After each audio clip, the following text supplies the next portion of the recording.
ನಮಸ್ಕಾರ. ಸದಾನಂದ ಬಾಮ್ನಿ ಯೂಟ್ಯೂಬ್ ವಾಹಿನಿಗೆ ಸ್ವಾಗತ. DCC ಬ್ಯಾಂಕ್ ಚುನಾವಣೆಯಲ್ಲಿ ಈಗ ಯಾವ ಕ್ಷೇತ್ರದಲ್ಲಿ ಚುನಾವಣೆ ನಡೀತಾ ಇಲ್ಲ ಅನ್ನೋದು ನೋಡೋದಾದರೆ ಈಗಾಗಲೇ ಬಾಲಚಂದ್ರಗೆ 11 ತಾಲೂಕನ್ನು ಪೂರೈಸಿದ್ದಾರೆ. ಆದರೆ ಕಾಗವಾಡ ಹತ್ರಿ ಮತ್ತು ಚಿಕ್ಕೋಡಿಗೆ ಹೋಗಿಲ್ಲ. ಅವರು ಅಲ್ಲಿ ಹೋಗುವಂಥ ಪ್ರಶ್ನೆನೇ ಬರೋದಿಲ್ಲ. ಇನ್ನು ಖಾನಾಪುರದಲ್ಲಿ ತುರ್ಸಿನ ಸ್ಪರ್ಧೆ ಏರ್ಪಡುವಂಥ ಸಾಧ್ಯತೆ ಭಾಳ ಹೆಚ್ಚಿದೆ. ಯಾಕಂದರೆ ಚನ್ನರಾಜಹಟ್ಟಿಹೊಳೆಯಲ್ಲಿ ಎಂಟ್ರಿ ಆಗಿದ್ದಾರೆ. ಅದರ ಜೆ ಕಂಪ್ನಿ ಅವರು ಅರವಿಂದ್ ಪಾಟೀಲ್ಗೆ ಬೆಂಬಲವನ್ನು ವ್ಯಕ್ತಪಡಿಸಿದ್ದಾರೆ. ಈಗಾಗಲೇ ಇವರೇ ನಮ್ಮ ಕ್ಯಾಂಡಿಡೇಟ್ ಅಂತ ಅಂದಿದ್ದಾರೆ. ಹಾಗಾದರೆ ಇಲ್ಲಿ ತುರ್ಸಿನ ಸ್ಪರ್ಧೆ ಆದರೆ ಲಕ್ಷ್ಮೀ ಹೆಬ್ಬಾಳ್ಕರ್ ವರ್ಸಸ್ ಜಾರಕಿಹೊಳಿ ಸಹೋದರ ಹಾಗೆ ಆಗ್ತಿತ್ತು ಅದು. ಯಾಕಂದರೆ ಅರವಿಂದ್ ಪಾಟೀಲ್ ಈಗಾಗಲೇ ಕೆಲವು PKPS ಆಡಳಿತ ಮಂಡಳಿ ಹಿಡ್ಕೊಂಡು 2 ಲಕ್ಷ ರೂಪಾಯಿ ಹಣವನ್ನು ಹಂಚಿದ್ದಾರೆ ಅಂತ ಸುದ್ದಿದೆ. ಇದನ್ನು ತಿಳಿದಂಥ ಚನ್ನರಾಜಹಟ್ಟಿಹೊಳಿ ನಾನು 20 ಲಕ್ಷ ಕೊಡ್ತೇನೆ ಅಂತೇಳಿ ಅಡ್ವಾನ್ಸ್ ಏನೋ ಕೊಟ್ಟಿದ್ದಾರೆ ಅಥವಾ 20 ಲಕ್ಷ ಅವ್ರಿಗೆ ಆಶ್ವಾಸನೆ ನೀಡಿದ್ದಾರೆ ಅಂತ ಸುದ್ದಿದೆ. ಬ್ಯಾಂಕುಗಳಿಂದ CC ಸಾಲ ಪಡೆಯಲಾಗುತ್ತಿದೆ. ಅಂದರೆ CC ಸಾಲ ಬಡ್ಡಿ ಅಂದಾಜು 17 ರಿಂದ 20 ಲಕ್ಷ ಪ್ರತಿ ವರ್ಷ ಬ್ಯಾಂಕಿಗೆ ಕೊಡುತ್ತಾರೆ. ಆದರೆ ಮುಂಗಡ ನೀಡದೆ ಹೋಗಿದ್ದಲ್ಲಿ 17 ರಿಂದ 20 ಲಕ್ಷ ಆರ್ಥಿಕ ಹಾನಿ ತಪ್ಪುತ್ತಿತ್ತು. ಅಂದರೆ ವಿನಾಕಾರಣ ಮುಂಗಡ ನೀಡಿದ ರಕಮಿನ ಮೇಲಿನ ಬಡ್ಡಿ ಕೊರತೆ ಪ್ಲಸ್ CC ಸಾಲದ ಬಡ್ಡಿ ಕೊರತೆ ಎರಡೂ ಸೇರಿ 50 ಲಕ್ಷದವರೆಗೆ ಹಾನಿ ಮಾಡುತ್ತಿದ್ದಾರೆ. ಇದು ಆಡಿಟರ್ ಇದ್ದವರು ಆಡಿಟ್ ರಿಪೋರ್ಟ್ದಾಗ ಬರೆದಾರೆ. ಇದನ್ನ ಏನು ಓದಾತಿಲ್ಲ, ಅದ್ರದ್ದು ಕೆಲವೊಂದು ಅಂಶಗಳನ್ನ ತೆಗೆದು ನಿಮ್ಗೆ ಓದಾಕತ್ತೇನೆ. ಮುಂಗಡ ರಕಮು ಸಂಘದ ನಿಖರವಾದ ಕೆಲಸ ಇದ್ದಾಗ ಮಾತ್ರ ಸಂಘದ ಕಮಿಟಿ ಮೀಟಿಂಗ್ ನಲ್ಲಿ ವಿಚಾರವಾಗಿ ಚರ್ಚೆ ಮಾಡಿ ಸೀಮಿತ ಅವಧಿಯಾಗಿದೆ. ಆದರೆ ಕಮಿಟಿಯಲ್ಲಿ ವಿಷಯ ಚರ್ಚೆನೇ ಆಗಿಲ್ಲ. ಕಮಿಟಿ ಅಧಿಕೃತ ಅನುಮತಿ ಪಡೆಯಲಾಗುತ್ತಿಲ್ಲ. ಮುಂಗಡ ಹಣ ಕೊಡ್ಬೇಕಂತಂದ್ರೆ ಕಮಿಟಿದಾಗ ವಿಷಯ ಇಟ್ಟು ಚರ್ಚೆ ಮಾಡಿ ಡಿಸಿಷನ್ ತಗೊಂಡು ಕೊಡ್ಬೇಕಾಕತಿ. ಆದ್ರೆ ಅವು ಯಾವುದೂ ಪ್ರೊಸೀಜರ್ ಫಾಲೋ ಮಾಡಿಲ್ಲ. ಅನಧಿಕೃತ ವೈಯಕ್ತಿಕ ಮುಂಗಡ ಅಂತ ಕೊಡುತ್ತಾ ಬರಲಾಗುತ್ತಿರುವ ಸಂದರ್ಭದಲ್ಲಿ ಆಡಿಟ್ ವರದಿಯಲ್ಲಿ ಆಕ್ಷೇಪಣೆ ಮಾಡಿದ್ದಾರೆ. ಆದರೂ ಆಕ್ಷೇಪಣೆಯನ್ನು ದುರ್ಲಕ್ಷ್ಯ ಮಾಡಿ ಮನಸ್ಸಿಗೆ ಬಂದಂತೆ ವೈಯಕ್ತಿಕ ಮುಂಗಡ ಪಡೆದು ವೈಯಕ್ತಿಕ ಉಪಯೋಗ ಮಾಡಿ ಅಧಿಕಾರ ದುರುಪಯೋಗ ಮತ್ತು ಸಂಘಕ್ಕೆ ಹಾನಿ ಮಾಡಿದ್ದಾರೆ. ಆದಾಯ ತೆರಿಗೆ ನಿಯಮದ ಪ್ರಕಾರ ದೊಡ್ಡ ಮತ್ತು ನಗದ ರೂಪದಲ್ಲಿ ನೀಡಲಾಗುವುದಿಲ್ಲ. ಆದರೆ ಪ್ರತಿ ಸಂದರ್ಭದಲ್ಲೂ ನಗದು ನೀಡಲಾಗುತ್ತಿದೆ ಸಂಸ್ಥೆ ಮೇಲೆ. ಮತ್ತೆ ಅದಾಗೂ ಕೂಡ ಈ ಖಾನಾಪುರದ್ದು PFCMSಗೆ ಒಂದು LPG ಒಂದು ಗ್ಯಾಸ್ ಏಜೆನ್ಸಿ ಐತಿ, ಅದ್ರ ಜೊತೆಗೆ ಒಂದು ಕಲ್ಯಾಣ ಮಂಟಪ ಐತಿ. ನನಗೆ ತಿಳಿದ ಮಟ್ಟಿಗೆ ಒಂದು ಗುಡೌನ್ಗಳದಾವ, ಒಂದು 6-7 ಗುಡೌನ್ಗಳದಾವ. ಇದನ್ನೆಲ್ಲ ನೋಡಿದ್ರೆ ಒಂದು ದಿನನಿತ್ಯ ಒಂದು 20 ರಿಂದ 25 ಸಾವಿರ ರೂಪಾಯಿ ಅದ್ರ ಇನ್ಕಮ್ ಇರ್ಬೋದು. ಇಷ್ಟು ಇನ್ಕಮ್ ಇದ್ರೂ ಕೂಡ ಸಂಘ ಯಾಕೆ ನಷ್ಟಕ್ಕೆ ಹೊಂಟತಿ? ಆ ಕಲೆಕ್ಟ್ ಆದಂತ ಅಮೌಂಟ್ ಎಲ್ಲಿ ಹೋತು? ಮತ್ತೆ ಮುಂಗಡ ಯಾಕೆ ಕೊಡಾಕತ್ತಾರು? ಆ ಮುಂಗಡ ಕೊಡೋದನ್ನ ಕಮಿಟಿದಾಗ ಚರ್ಚೆ ಯಾಕೆ ಮಾಡ್ತಾ ಇಲ್ಲ? DCC ಬ್ಯಾಂಕಿಂದ ಸುಮಾರು ಒಂದು 2 ಕೋಟಿ ರೂಪಾಯಿ ಸಾಲ ತಗೊಂಡಿದ್ದೀರಿ, ಯಾಕೆ ತಗೊಂಡ್ರಿ? ಆ ಸಾಲ ತಗೊಂಡಿದ್ನ ಏನಂತ ಖರ್ಚು ಮಾಡಿದಿರಿ? ನಿಮ್ ಸಾಲ ತಗೊಳ್ಳೋದು ಗರಜ್ ಅದಕ್ಕೆ ಬಂದಿತ್ತು. ಅದ್ರ ಜೊತೆಗೆ ಸಾಕಷ್ಟು PKPS ದವ್ರದ್ದೊಂದು 7-8 ಒಂದು 10 ಜನ PKPS ದವ್ರದ್ದು ಡೆಪಾಸಿಟ್ ಐತಿ. ಆ ಡೆಪಾಸಿಟ್ ಹಣ ಏನಾಯ್ತು? ಸಾಕಷ್ಟು ಜನ ಠೇವಣಿದಾರರದಾರ. ಆ ಠೇವಣಿದಾರಿಗೆ ಇವತ್ತು ನೀವು ಜವಾಬ್ದಾರಿ ಕೊಡಬೇಕು. ಇವೆಲ್ಲ ವಿಷಯಗಳದಾವ. ಅದಕ್ಕೆ ಸವಿಸ್ತಾರವಾಗಿ ನಾವು ಸನ್ಮಾನ್ಯ ಸಹಕಾರ ಸಚಿವರು, ಕರ್ನಾಟಕ ಸರ್ಕಾರ, ವಿಧಾನಸೌಧ ಬೆಂಗಳೂರು ಅವರಿಗೆ ಪತ್ರ ಬರಿತಾ ಇದ್ವಿ. ನಾವು ಲೆಟರ್ದು ಕಾಪಿಗಳನ್ನ ನಿಮಗೂ ಕೂಡ ನಾವು ಒದಗಿಸ್ತೀವಿ. ಆ ಲೆಟರ್ದಲ್ಲಿ ಸವಿಸ್ತಾರವಾಗಿ ನಾವೆಲ್ಲ ಮೆನ್ಷನ್ ಮಾಡಿದೆವು. ಯಾವ್ಯಾವ ಕಾಯ್ದೆ ಅಡಿ ಏನೇನು ಅವ್ಯವಹಾರ ಆಗೈತಿ, ಆ ಅವ್ಯವಹಾರ ಆಗ್ಲಿಕ್ಕೆ ಆಡಿಟ್ ರಿಪೋರ್ಟ್ ನಾಗ ಆಡಿಟ್ ಶೀಟ್ಗಳು, ಆ ಡೈರೆಕ್ಟರ್ಸ್ಗಳಿಗೆ ಏನೇನು ಸಾಲ ಕೊಟ್ಟಿದಾರೋ ಆ ಡೈರೆಕ್ಟರ್ಸ್ ವರದಿ, ಇವೆಲ್ಲ ಕೂಡ ನಿಮಗೂ ಕೂಡ ಇವತ್ತು ನಾವು ಮಾಧ್ಯಮಕ್ಕೆ ಕೊಡ್ತೀವಿ. ನಂತರ ವಿಠಲ್ ಹಲ್ಲೇಕರ್ನ ಇವರು ಚನ್ನರಾಜಹಟ್ಟಿಹೊಳಿ ಬುಟ್ಟಿಗೆ ಹಾಕಿಕೊಂಡಿದ್ದಾರೆ ಅಂತ ಸುದ್ದಿದೆ. ಅಲ್ಲಿ ಅಂಜಲಿ ಹೆಬ್ಬಾಳ್ಕರ್ ನಿಲ್ಲೋದಿಲ್ಲ. ಹಾಗೇನಾದರೂ ಆದರೆ ಇಲ್ಲಿ ಅರವಿಂದ್ ಪಾಟೀಲ್ ನಮ್ಮ ಕ್ಯಾಂಡಿಡೇಟ್ ಅಂತೇಳಿ ಬಾಲಚಂದ್ರ ಜಾರಕಿಹೊಳಿ ಘೋಷಣೆ ಮಾಡಿದ್ದಾರೆ. ಆ ರೀತಿ ನಡ್ಕೊಂಡ್ರೆ ಇದು ಜಾರಕಿಹೊಳಿ ವರ್ಸಸ್ ಲಕ್ಷ್ಮೀ ಹೆಬ್ಬಾಳ್ಕರ್ ಹಾಗೆ ಆಗ್ತೈತೆ. ಅದು ಕಾದು ನೋಡಬೇಕು. ಯಾಕಂದರೆ ಕೆಲವು ಕ್ಷೇತ್ರಗಳಲ್ಲಿ ಇವರು ಕೈ ಹಾಕುವಂಥ ಸಾಧ್ಯತೆಗಳು ಇಲ್ಲ. ಇನ್ನು ರಾಮದುರ್ಗದಲ್ಲಿ ಮಲ್ಲಣ್ಣ ಯಾದವಾಡ್ ನಾನು ನಿಲ್ತೇನೆ. ಯಾಕಂದರೆ ಶ್ರೀಕಾಂತ್ ಧವನ್ ಅವರು 4 ಸಲ ಆಯ್ಕೆ ಆಗಿದ್ದಾರೆ. ಈಗ ನಾನೇ ಗೆಲ್ತೇನೆ ಅಂತ ಎಲ್ಲ ಕಡೆ ಹೇಳ್ಕೊತ ಅಡ್ಡಾಡ್ತಿದ್ದಾರೆ. ಆದರೆ ಬಾಲಚಂದ್ರ ಜಾರಕಿಹೊಳಿ ಹೇಳ್ತಾರೆ ನಮ್ಮ ಕ್ಯಾಂಡಿಡೇಟ್ ಅವರು ಧವನ್ ಅವರಿದ್ದಾರೆ, ಮಲ್ಲಣ್ಣ ಯಾದವಾಡ್ ಅಲ್ಲ ಅಂತ. ಯಾಕಂತ ಹೇಳ್ತಾ ಇದ್ದಾರೆ ಅಂದರೆ ಹಿಂದಿನ ಯಾದವಾಡ್ ಕುಟುಂಬವನ್ನು ಮುಗಿಸ್ಬೇಕಂತ ಜಾರಕಿಹೊಳಿ ಪ್ಲ್ಯಾನ್ ಇದೆ. ಈ ಹಿಂದೆ ಸಕ್ಕರೆ ಫ್ಯಾಕ್ಟ್ರಿ ಕೂಡ ತೆಗೆದುಕೊಂಡ್ರು ಅಂತ ಬೇರೆಯವರಿಗೆ ಹಸ್ತಾಂತರ ಆಯಿತು. ನಂತರ MLA ಚುನಾವಣೆಯಲ್ಲಿ ಟಿಕೆಟ್ ತಪ್ಪಿಸಿದ್ರು, ಚಿಕ್ಕರೇವನ್ನ ಟಿಕೆಟ್ ಕೊಡಿಸಿದ್ರು. ಇಲ್ಲಿ ಅಶೋಕ್ ಪಟ್ಟಣ್ ಅವ್ರು ಯಾವ ರೀತಿ ಇಲ್ಲಿ ಭಾಗವಹಿಸ್ತಾರೆ ಕಾದು ನೋಡಬೇಕು. ಅವ್ರು ಯಾದವಾಡ ಗುಂಪು ಸೇರ್ತಾರೋ ಅಥವಾ ತಟಸ್ಥಾಗಿ ಉಳಿತಾರೋ ಅದು ಕಾದು ನೋಡಬೇಕು. ಇವು 2 ಕ್ಷೇತ್ರದಲ್ಲಿ ತುರ್ಸಿನ ಸ್ಪರ್ಧೆ ಆಗುವಂಥ ಸಾಧ್ಯತೆ ಭಾಳ ಹೆಚ್ಚಿದೆ. ಏನು ರಾಯಭಾಗದಲ್ಲಿ ಈಗಾಗಲೇ ಘೋಷಣೆ ಮಾಡಿದ್ದಾರೆ ಚೆಂಗಳೆ ಅವ್ರನ್ನ.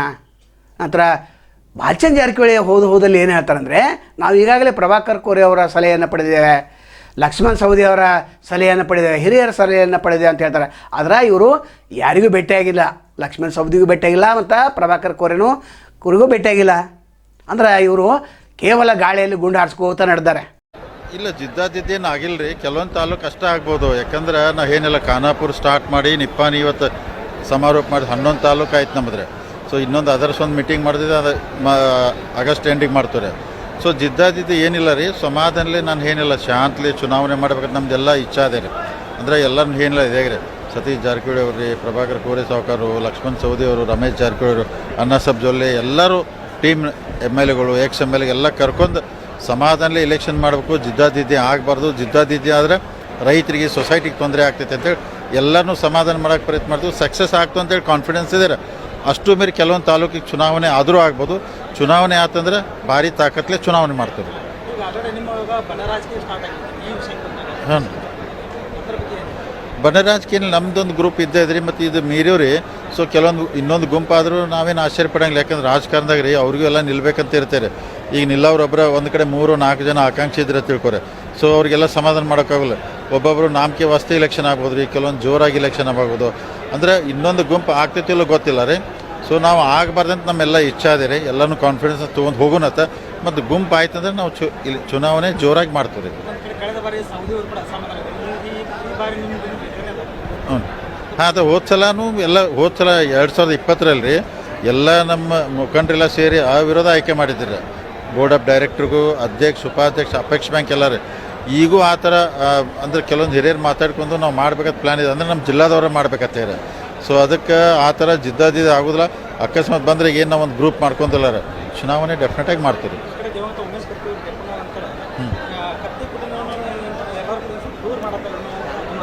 ನಾ ಇಲ್ಲರಿ, ನಾನು ಏನಿಲ್ಲ. ಈಗ ನಾವಾಯಿತು ಅಣ್ಣಾಸಾಬ್ ಜೊಲ್ಲೆ ರೀ, ರಮೇಶ್ ಕತ್ತಿ ಅವ್ರ ಫ್ಯಾಮಿಲಿಗೆ ನಮಗೆ ವೈಯಕ್ತಿಕ ಏನೂ ಜಗಳಿಲ್ಲ.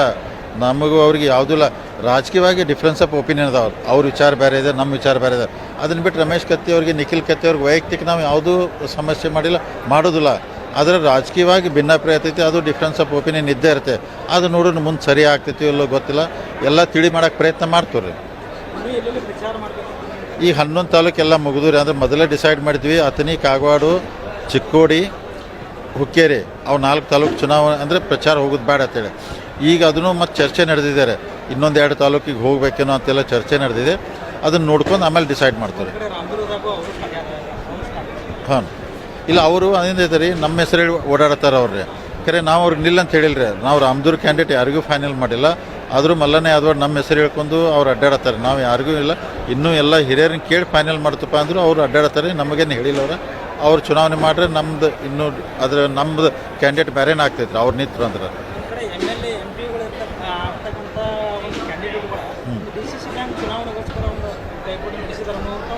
ಈಗ 10 ವರ್ಷದಿಂದ ಅಣ್ಣಾಸಾಬ್ ಜೊಲ್ಲೆ ಡೈರೆಕ್ಟ್ ಅವ್ರನ್ನ ಕೇಳ್ಬೇಕ್ರಿ, ಯಾಕೆ ಎಲ್ಲರೂ ಬರಾಕತ್ತಾರು ಇಷ್ಟು ಮಂದಿ ನನಗೆ ಗೊತ್ತಾಗೋತ್ರಿ. ಈಗ ಅವರೇ ಹೇಳ್ಬೇಕು ಈಗ ರೀ. ಇಷ್ಟು ಅಂದ್ರೆ ನೀವು ಹೇಳ್ದಂಗೆ MLA, MP, X ಎಲ್ಲರೂ ಇಂಟ್ರೆಸ್ಟ್ ತೋರ್ಸತ್ತಾರ ರೀ. ಸೊ ಆಮೇಲೆ ಈಗ ಅವ್ರು ನಿಲ್ತು ಅಂದರು ಯಾರಿಗೆ ಅವ್ರಿಗೆ ಬ್ಯಾಡ್ ಅನ್ನೋಕ್ಕೂ ಬರೋದಿಲ್ಲ ರೀ. ಅವ್ರವ್ರ ಇಚ್ಛೆ. ಮತ್ತು ಅಲ್ಲಿ ಜನ ಯಾರಿಗೆ ಆಶೀರ್ವಾದ ಮಾಡ್ತಾರೆ ಅವ್ರು ಗೆದ್ದು ಬರ್ತಾರೆ. ನಾವೇನು ಹೇಳಿದ್ರಿ, ಬ್ಯಾಂಕಿಗೆ ಅಣ್ಣಾಸಾಬ್ ಜೊಲ್ಲೆ, ಮಾಂತೇಶ್ ದೊಡ್ಡಗೌಡ್ರಿಂತ ಅನುಭವ ಏನದಾರಲ್ಲ ರೀ, ನಮ್ಮ ಕುಲಗೋಡೆ ಅವರು ಅನುಭವ ಇದ್ದಾರೆ. ಬಂದರೆ ನಮಗೆ ಅದನ್ನ ಬ್ಯಾಂಕಿನ ಈಗ ನೋಡಿ ಒಂದೇ ಹೇಳ್ತೀನಿ. ಈಗ ಅಣ್ಣಾಸಾಬ್ ಜೊಲ್ಲೆ ಅವರು 25 ವರ್ಷದೊಳಗೆ 4,000 ಕೋಟಿ ಡಿಪಾಸಿಟ್ ಇದ್ದಾರೆ. ನಮ್ಮ 100 ವರ್ಷ ಬ್ಯಾಂಕ್ ಇದ್ದರು 6,500ದಿಂದ 7,000 ಕೋಟಿಯಲ್ಲೇ ಓಡಾಡ್ತಾ ಇದ್ವಿ. ನಾವು 10,000 ಕೋಟಿಗೆ ಹೋಗಬೇಕಲ್ಲ. 10,000 ಕೋಟಿಗೆ ಹೋಯ್ತಂದ್ರೆ ಬೇರೆದವ್ರಿಗೆ ಕನ್ಸ್ಯೂಮರ್ಗೆ ಲೋನ್ ಜಾಸ್ತಿ ಕೊಡ್ಬೋದು ರೀ. ರೈತರಿಗೆ 0% ಸಾಲ 3,400 ಕೋಟಿ ಐತೆ, ಅದು 5,000 ಕೊಡ್ಬೋದು. ಅದು ರೈತರಿಗೆ ಅನುಕೂಲ ಆಗೋ ದೃಷ್ಟಿಯಿಂದ ಮಾಡ್ತೀವಿ. ಅದಕ್ಕೆ ಇಂಥ ಟೀಮ್ ಬೇಕಂತ ನಮ್ಮ ಆಸೆ ಇದೆ. ಅದು ಹೇಳಿದಾರು. ಇಲ್ಲ, ಅವರು ಆಲ್ರೆಡಿ ಅನೌನ್ಸ್ ಮಾಡಿಬಿಟ್ಟಾರೆ ನಾನು ಇಲ್ಲ ಅಂತೇಳಿ. ಅವ್ರು ನಾನು ಪೇಪರಲ್ಲಿ ಓದಿದ್ರೆ. ಸೊ ನಾವು ಇದು ಕಾಗವಾಡ, ಅಥಣಿ ಮೋಸ್ಟ್ಲಿ ಲಕ್ಷ್ಮಣ್ ಸಹೋದರ ಅವರೇ ಮಾಡ್ಕೋತಾರೆ. ನಾವು ಅದರಲ್ಲಿ ಇಂಟರ್ಫಿಯರ್ ಆಗಿಲ್ಲ. ಮೋಸ್ಟ್ಲಿ ಅಥಣಿ, ಕಾಗವಾಡ ಇಂಟರ್ಫಿಯರ್ ಮಾಡೋದಿಲ್ಲ. ಅವ್ರು ಲಕ್ಷ್ಮಣ್ ಸಹೋದರ ಹೆಂಗೆ ಡಿಸಿಷನ್ ತೊಗೋತಾರೆ ಅದ್ರ ಮ್ಯಾಗೆ ಹೋಗ್ತಾರೆ. ಅಲ್ಲ, ಇನ್ನೂ ರೀ ಇಲೆಕ್ಷನ್ ಆಗ್ಬೇಕ್ರಿ, ಗೆಲ್ಲಬೇಕು. ಎಲ್ಲ ಹಿರಿಯರು ಅದಾರೆ. ಅಷ್ಟು 6-7 ಜನ ಎಲ್ಲರೂ ಕೂಡಬೇಕು. ಅವರು ಯಾರಿಗೆ ಅಧ್ಯಕ್ಷ ಮಾಡಬೇಕು, ಯಾರು ಉಪಾಧ್ಯಕ್ಷ ಮಾಡಿ, ಯಾರನ್ನ ಅಪೇಕ್ಷ ಬ್ಯಾಂಕ್ ಕಳಿಸ್ಬೇಕಂತ ಹಿರಿಯರು ಕೂಡಿ ಡಿಸಿಷನ್ ಆಗಿ ನಾವೊಬ್ಬ ಮಾಡೋಕ್ಕಾಗೋದಿಲ್ಲ ರೀ. ಈಗ ನಾನು ಅತಿ ಮಾಡೋದಿಲ್ಲ, ನನ್ನ ಸ್ಟ್ಯಾಂಡ್ ಕ್ಲಿಯರ್ ಮಾಡಿದೆ. ನಾನು ಬ್ಯಾಂಕಿಗೂ ನಿಲ್ಲೋದಿಲ್ಲ, ಅಧ್ಯಕ್ಷ ಆಗೋಲ್ಲ, ಸ್ಪಷ್ಟವಾಗಿದೆ ರೀ. ಬೇರೆದವ್ರು ನಿಲ್ತಾರೋ ಇನ್ನೂ ಗೊತ್ತಿಲ್ಲ ರೀ. ಅದಕ್ಕೆ ಯಾಕಂದ್ರೆ ಸೆಪ್ಟೆಂಬರ್ ಫಸ್ಟ್ ವೀಕ್ದಾಗ ಎಲ್ಲ ಕ್ಲಿಯರ್ ಪಿಕ್ಚರ್ ನಿಮ್ಗೆ ಸಿಗ್ತಾಯಿದೆ ರೀ.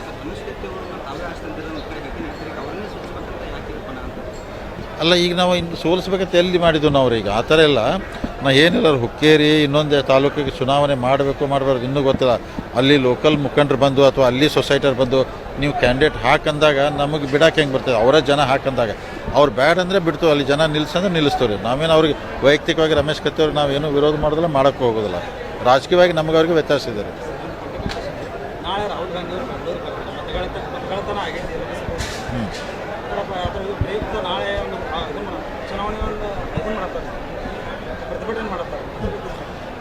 ಅವರು ಚುನಾವಣೆ ಈಗ ನಾವು ಒಂದೇ ಹೇಳ್ತೀನಿ ರೀ, ಮಹಾರಾಷ್ಟ್ರ ಒಳಗೂ ಲೋಕಸಭಾ ಸೀಟ್ ಹೈಯೆಸ್ಟ್ ಗೆದ್ದಿರಿ ಯಾರು ಕಾಂಗ್ರೆಸ್ ಎಲ್ಲ ಕೂಡಿ. ಅವಾಗ ಏನೂ ಇಲ್ಲ, ಎಲ್ಲ ಕರೆಕ್ಟ್ ಐತೆ ಅಂದರೆ ಕರ್ನಾಟಕದಾಗ ಅವ್ರ ಬಹುಮತ ಮಂತ್ರಿ ಅವ್ರದ್ದು.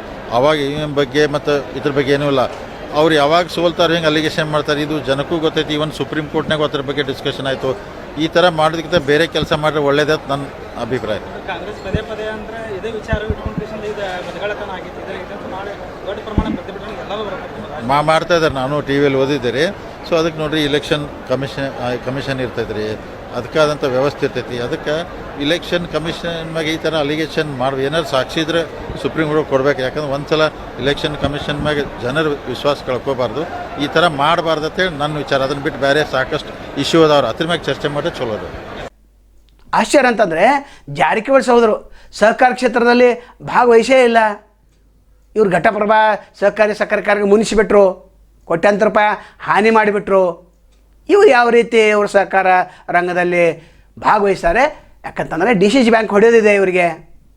ನಂತರ ಇನ್ನೊಂದು ಸೌಭಾಗ್ಯಲಕ್ಷ್ಮಿ ಸಕ್ಕರೆ ಕಾರ್ಖಾನೆ, ಅಲ್ಲಿ 720 ಕೋಟಿ ಡಮಾರ್ ಎಣಿಸಿರು. ಸಹಕಾರ ರಂಗದಲ್ಲಿ ಇವ್ರದ್ದು ಯಾವುದೇ ಪಾತ್ರನೇ ಇಲ್ಲ. ಆದರೆ ಸಹಕಾರ ರಂಗದಲ್ಲಿ ನಾವು ಉಳಿಸ್ತೇವೆ, ರೈತರ ಜೀವನಾಡಿ ಅಂತ ಹೇಳ್ಕೋತಾನೆ ಅಡ್ಡಾಡ್ತಿದ್ದಾರೆ. ಇವ್ರ ಮಾತನ್ನು ಯಾರು ನಂಬ್ತಾರೆ? ನಂಬ್ತಾನೆ ಇಲ್ಲ. ಆದರೂ ಕೂಡ ಇವರು 11 ತಾಲೂಕನ್ನು ಈಗ ಪೂರೈಸಿದ್ದಾರೆ. ಅಗತ್ಯ ಬಿದ್ದರೆ ನಾವು ಎಲ್ಲ ತಾಲೂಕು ಹೋಗ್ತೇವೆ ಅಂತ ಹೇಳಿದ್ದಾರೆ. ಅದರ ಸಾಧ್ಯತೆ ಭಾಳ ಕಡಿಮೆ ಇದೆ. ಅದರ ತುರ್ಸಿನ ಸ್ಪರ್ಧೆ ಮಾತ್ರ ಖಾನಾಪುರದಲ್ಲಿ ಮಾತ್ರ ಜಂಗಿ ಕುಸ್ತಿ ಆಗುವಂಥ ಸಾಧ್ಯತೆ ಭಾಳ ಹೆಚ್ಚಿದೆ. ಇಲ್ಲಿ ಏನಾದರೂ ಮಿಲಾಪೆ ಕುಸ್ತಿ ಮಾಡಿದರೆ, ಅಂದರೆ ಚಂದ್ರರಾಜ್ ಹೆಟ್ಟೋಳಿ ಇರಲಿ ಅಂತೇಳಿ ಏನಾದರೂ ಮನಸ್ಸು ಮಾಡಿದರೆ ಅರವಿಂದ್ ಪಾಟೀಲ್ಗೆ ಬೆಂಬಲ ಕೊಡ್ತಾರೆ. ಆದರೆ ಸಂಪೂರ್ಣವಾದ ಬೆಂಬಲವನ್ನು ಕೊಡೋದನ್ನೇ ಇಲ್ಲಿ ಇವರು ಕೊಟ್ಟರೆ ಲಕ್ಷ್ಮೀ ಹೆಬ್ಬಾಳ್ಕರ್ ವರ್ಸಸ್ ಜಾರಕಿಹೊಳಿ ಸಹೋದರ ಆಗೇ ಆಗ್ತೈತೆ ಅದು. ನಂತರ ಚಂದ್ರರಾಜ್ ಹೆಟ್ಟೋಳಿ ತಮಗೆಲ್ಲ ಗೊತ್ತಿದೆ, MLC ಚುನಾವಣೆಯಲ್ಲಿ 52,000 ಕೊಟ್ಟರು. ಅದೇ ಲಕ್ಕನ್ ಜಾರಕಿಹೊಳಿ 30,000 ಕೊಟ್ಟರು ಒಂದು ಓಟಿಗೆ. 30 ಯಾಕೆ ಕೊಟ್ಟರು ಅಂದರೆ ಅರ್ಬಾನ್ ಕ್ಷೇತ್ರ ಅವ್ರ ಕಡೆ ಇತ್ತು, ಗೋಕಾಕ್ ಕ್ಷೇತ್ರ ಅವ್ರ ಕಡೆ ಇತ್ತು, ಯಮಕನಮಡಿ ಕ್ಷೇತ್ರ ಅವ್ರ ಕಡೆ ಇತ್ತು. ಹೀಗಾಗಿ ಗೆಲ್ಲುವಂಥ ಎಲ್ಲ ಸಾಧ್ಯತೆ ಇತ್ತು. ಆದರೆ ಚಂದ್ರರಾಜ್ ಹೆಟ್ಟೋಳಿ ಗೆಲ್ಲುವಂಥ ಸಾಧ್ಯತೆ ಇರಲಿಲ್ಲ. ಒಮ್ಮೆ 50 ಕೊಟ್ಟರು, ಮತ್ತೊಮ್ಮೆ 2 ಕೊಟ್ಟರು. ಇನ್ನೂ ಪ್ರಸಂಗ ಬಂದರೆ ನಾನು 60 ಕೊಡ್ತೇನೆ ಅಂತೇಳಿ ಹೇಳಿದರು. ಅಂಥ ಚಂದ್ರರಾಜ್ ಹೆಟ್ಟೋಳಿ ಇಲ್ಲಿ ರೊಕ್ಕವನ್ನು ಉದೋಳಿಸಿ, ಅಂದರೆ ಹೆಚ್ಚು ಹಣವನ್ನು ಖರ್ಚು ಮಾಡುವಂಥ ಸಾಧ್ಯತೆ ಭಾಳ ಹೆಚ್ಚಿದೆ. ಯಾಕಂದರೆ ಇವ್ರ ಕಡೆ ದುಡ್ಡೂ ಇದೆ ಮತ್ತು ಚಾಣಾಕ್ಷ ರಾಜಕಾರಣಿ, ನಾನು ಗೆದ್ದೇ ಗೆಲ್ತೇನೆ ಅಂತೇಳಿ ಇವರು ಹೋರಾಟವನ್ನು ಮಾಡ್ತಾಯಿದ್ದಾರೆ. ಎಲ್ಲ PKPSನ ವಿಶ್ವಾಸಕ್ಕೆ ತೆಗೆದುಕೊಂಡು ಮುನ್ನಡೀತಾ ಇದ್ದಾರೆ. ಅಂದರೆ ದುಡ್ಡಿನ ವ್ಯವಹಾರದಲ್ಲಿ ಇವರು ಎಲ್ಲಕ್ಕಿಂತ ಮುಂದಿದ್ದಾರೆ ಅಂತ ಹೇಳ್ಬೋದು. ಇನ್ನು ಚಂದ್ರರಾಜ್ ಹೆಟ್ಟೋಳಿ ವರ್ಸಸ್ ಜಾರಕಿಹೊಳಿ ಸಹೋದರ ಆಗ್ತಿದ್ದೆವು ಕಾದು ನೋಡಬೇಕು. ಯಾಕಂದ್ರೆ ಲಕ್ಷ್ಮೀ ಹೆಬ್ಬಾಳ್ಕರ್ ಇನ್ನೂ ಏನೂ ಮಾತಾಡೇ ಇಲ್ಲ. ಅವರು ಚಂದ್ರರಾಜ್ ಹೆಟ್ಟೋಳಿ ಭಾಳ ಶಾನೆ ಅದಾನೆ, ಅವನಷ್ಟಕ್ಕೆ ಅವನು ಬೆಳೆದಾನೆ. ನಂತರ MLC ಕೂಡ ಅವನಿಗೆ ಯಾವ ರೀತಿ ಯಾವಾಗ ಏನು ನಿರ್ಣಯ ಕೈಗೊಳ್ಬೇಕಂತ ಅವ್ರಿಗೆ ಗೊತ್ತಿದೆ ಅಂತೇಳಿ ಲಕ್ಷ್ಮೀ ಹೆಬ್ಬಾಳ್ಕರ್ ಮೇಲಿನ ಮೇಲೆ ಹೇಳ್ತಾನೆ ಇದ್ದಾರೆ.